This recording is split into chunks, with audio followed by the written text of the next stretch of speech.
The hill pass of Mumratigan not only gives access to the Kylrea ferry, which crosses the Sound of Sleat to the Isle of Skye, but it also gives access to one of the most remote areas in Scotland.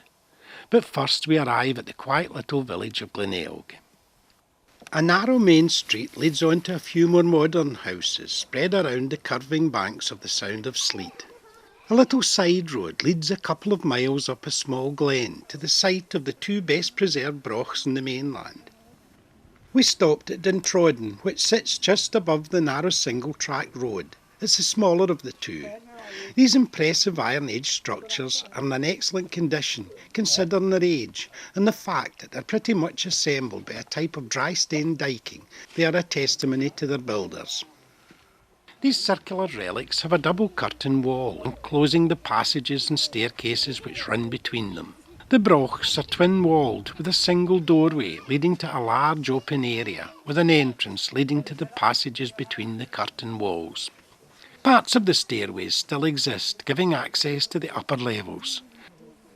The other broch, Dintelv, could just be picked out through the trees in the distance. We headed back down the road towards the taller of the two brochs, Dintelv, and although it's the tallest and not far away from its full height, the complete back of the structure is missing. These brochs were over 10 metres high, and there appears to be holes at all levels to accommodate wooden posts. It would probably have been roofed as well, and possibly floored at more than one level. It looks as if both brochs were identical. There is actually a third broch further up the glen, but it's not as well preserved as this two. Another reason for the remarkable condition is how isolated this area is, and particularly this glen. The amount of effort required to get to this remote area of Scotland involves either the breathtaking climb up the 1,200-foot hill pass of the Mumratigan from the head of Loch Hourn. This 2-mile climb involves a series of hairpin bends and single-track roads, or the scary mountainous drop down to the equally scary Kylrea ferry across the tide race from Skye. We headed back out of the glen and took the turn south towards Arnisdale and Loch Hourn. The road climbs through the wooded crags and opens up at a lay-by with a view over Glenelg and the Sound of Sleat below. In the distance, just beyond where the Sound narrows, is the Kylrea ferry crossing, the shortest crossing point from Skye.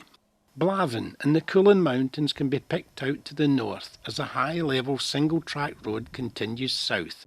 The road swings round into Loch Hourn, which is Gaelic for the Loch of Hell. This is a beautiful backward view of the way we come in.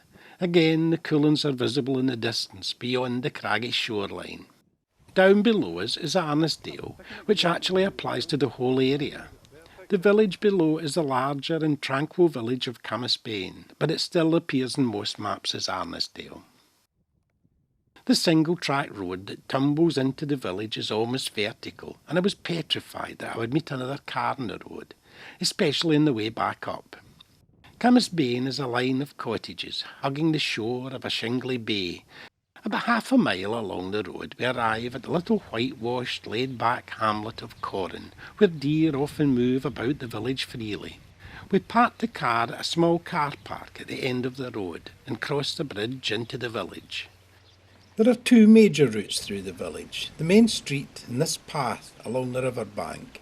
The old iron-roofed fishermen's sheds for salting the herring are lined along the shore at the far end of the village.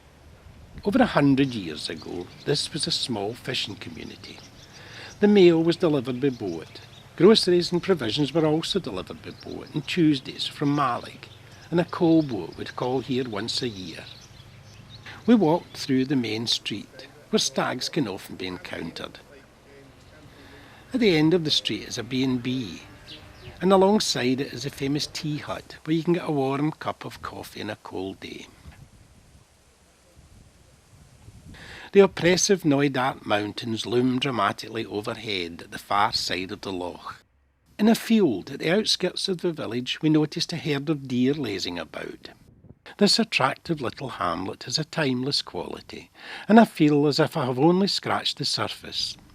There are magical wilderness walks along the shore of Loch Hourn, and breathtaking scenery, an evocative place to get away from it all. Another wonderful trip and a memory I will cherish forever.